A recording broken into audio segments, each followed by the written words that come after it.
शास्त्रों में बताया गया है कि जो कोई शनिदेव की इस कथा को सुनता या पढ़ता है उसके सारे दुख दूर हो जाते हैं। इसलिए इस सत्य कथा को पूरा एंड तक जरूर सुनना। एक समय सभी नवग्रहों सूर्य, चंद्र, मंगल, बुध, बृहस्पति, शुक्र, शनि, राहु और केतु में विवाद छिड़ गया कि हम सब में सबसे बड़ा कौन है। और कोई निर्णय न होने पर देवराज इंद्र के पास निर्णय कराने पहुंचे। इंद्र इससे घबरा गए और इस पर निर्णय ना ही देने का सोचा, लेकिन उन्होंने कहा कि इस समय पृथ्वी पर राजा विक्रमादित्य है जो कि अति न्यायप्रिय है, वे ही इसका निर्णय कर सकते हैं। सभी ग्रह एक साथ राजा विक्रमादित्य के पास पहुंचे और अपना विवाद बताया, साथ ही निर्णय लेने के लिए कहा। राजा इस समस्या से परेशान हो उठे क्योंकि वे जानते थे जिस किसी को भी छोटा बताया वही कुपित हो उठेगा। तब राजा को एक उपाय सूझा। उन्होंने सोना, चांदी, कांसा, पीतल, सीसा, रांगा, जस्ता, अभ्रक और लोहे से 9 सिंहासन बनवाए और उन्हें इसी क्रम में रख दिया।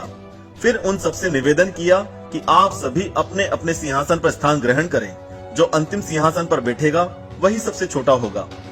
इस अनुसार लोहे के सिंहासन सबसे बाद में होने के कारण शनिदेव सबसे बाद में बैठे तो वही सबसे छोटे कहलाए। उन्होंने सोचा कि राजा ने यह जानबूझकर किया है। उन्होंने कुपित होकर राजा से कहा, राजा तू मुझे नहीं जानता। सूर्य एक राशि में 1 महीना, चंद्रमा 2.25 महीना 2 दिन, मंगल 1.5 महीना, बृहस्पति 13 महीने और बुध और शुक्र 1 महीने विचरण करते हैं। लेकिन मैं 2.5 से 7.5 साल तक रहता हूँ। बड़े बड़ों का मैंने विनाश किया है। श्री राम की 7.5 आने पर उन्हें वनवास हो गया।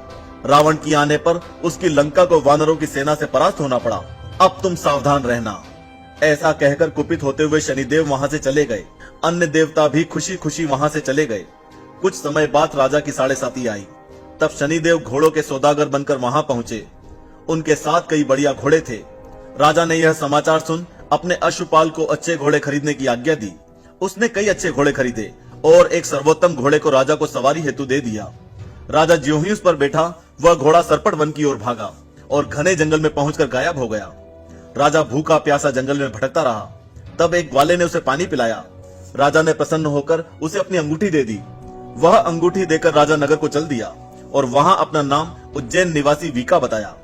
वहां एक सेठ की दुकान में उसने जल इत्यादि पिया और कुछ विश्राम भी किया। भाग्यवश उस दिन सेठ की बड़ी बिक्री हुई। सेठ उसे खाना इत्यादि कराने खुश होकर अपने साथ घर ले गया। वहां उसने एक खूंटी पर देखा कि एक हार टंगा है जिसे खूंटी निगल रही है। थोड़ी देर में पूरा हार गायब था। तब सेठ ने आने पर देखा कि हार गायब है। उसने समझा कि वीका ने ही उसे चुराया है। उसने वीका को कोतवाल के पास पकड़वा दिया। राजा विक्रमादित्य की हालत शनिदेव के प्रकोप से बहुत ही दयनीय हो चुकी थी। फिर राजा ने भी उसे चोर घोषित कर हाथ पैर कटवा दिए। वह चौरंगिया बन गया और नगर के बाहर फिकवा दिया गया। शहर के बाहर से एक तेली अपनी बैलगाड़ी लेकर जा रहा था। उसने राजा विक्रमादित्य को देखा और उसे दया आ गई और उसने उसे अपनी गाड़ी में बिठा लिया। उस समय तक शनिदेव की महादशा राजा विक्रमादित्य की कुंडली से समाप्त हो चुकी थी। बारिश का मौसम आ चुका था। चौरंगिया बने विक्रमादित्य राग मल्हार गाने लगे। तब वह जिस नगर में थे वहां की राजकुमारी मन भावनी को वह इतना भाया कि उसने मन ही मन प्रण कर लिया कि वह उस राग गाने वाले से ही विवाह करेगी। उसने दासी को ढूंढने भेजा। दासी ने बताया कि वह एक चौरंगिया है, परंतु राजकुमारी नहीं मानी। अगले ही दिन उठते से ही वह अनशन पर बैठ गई कि विवाह करेगी तो उसी से।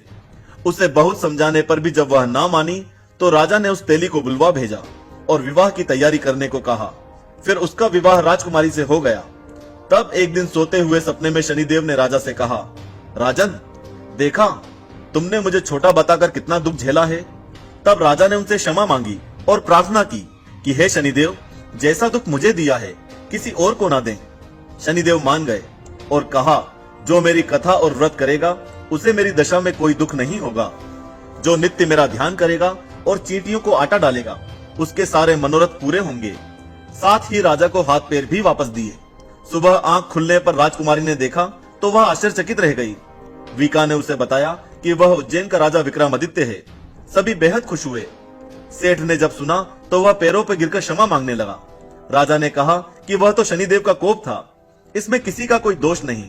सेठ ने फिर भी निवेदन किया कि मुझे शांति तभी मिलेगी जब आप मेरे घर चलकर भोजन करेंगे। सेठ ने अपने घर नाना प्रकार के व्यंजनों से राजा का सत्कार किया। साथ ही सबने देखा कि जो खूंटी हार निकल गई थी अब वही उसे उगल रही थी। सेठ ने अनेक मोहरे देकर राजा का धन्यवाद किया और अपनी कन्या श्री कंवरी से शादी का निवेदन किया। राजा ने स्वीकार कर लिया। कुछ समय बाद राजा अपनी दोनों रानियों मन भावनी और श्री कंवरी दोनों को सभी सम्मान सहित उज्जैन नगर को लेकर आए। वहां राजा की प्रजा ने सीमा पर ही उनका स्वागत किया। सारे नगर में दीपमाला हुई और सबने खुशी मनाई।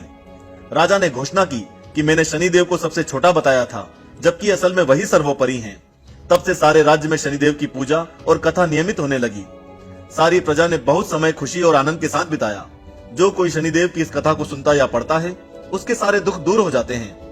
व्रत के दिन इस कथा को अवश्य पढ़ना चाहिए। इस कथा को अपने सभी परिवार वालों के साथ शेयर करें और उन्हें भी शनिदेव की कृपा का भागीदार बनाएं। सच्चे मन से कमेंट करें, जय शनिदेव।